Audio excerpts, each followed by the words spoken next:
Sir, Sambhaji महाराजांसंदर्भात post संदर्भात तुम्ही आदेश दिलेले आहेत, काय म्हणते आपलं? ज्या प्रकारे विकिपीडियावर छत्रपती संभाजी राजेंच्याबद्दल आक्षेपार्ह लिखाण केलं गेलेलं आहे, या संदर्भात महाराष्ट्राचे सायबर विभागाचे जे प्रमुख आहेत IG सायबर यांना मी सांगितलं आहे की त्यांनी तात्काळ विकिपीडिया किंवा त्याची संबंधित जी यंत्रणा आहे त्यांच्याशी बोलणी करावी आणि त्यांना ते हटवून देण्याकरता त्या ठिकाणी सांगावं.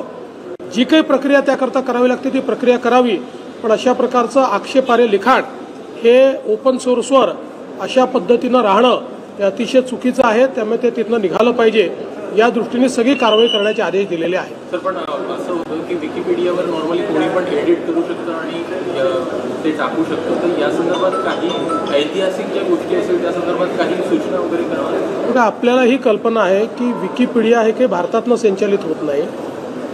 हा एक ओपन सोर्स प्लॅटफॉर्म आहे, त्याचे काही नियम आहेत, त्या नियमानुसार त्याच्यामध्ये कोण लिहू शकतं याचं एडिटोरियल राईट्स काही लोकांना असतात.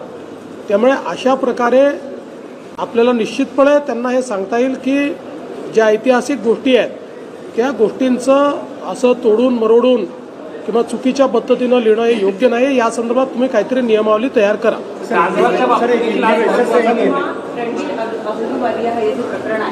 या सगळ्या प्रकरणांमधून असं वाटतंय का की समाज माध्यमांवर जे काही दाखवलं जातं त्याच्या संदर्भात एक नियमावली करणं गरजेचं आहे? हे निश्चितपणे गरजेचं आहेच.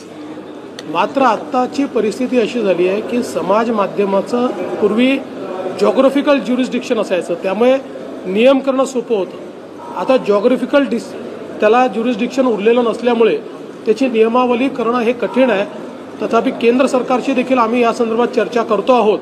आणि विशेषतः शेवटी प्रत्येकाला स्वातंत्र्य आहे, अभिव्यक्तीचं स्वातंत्र्य आहे, पण त्याची देखील सीमा आहे. अभिव्यक्तीचं जे स्वातंत्र्य आपल्या संविधानाने दिलेलं आहे ते काही असीमित नाही आहे.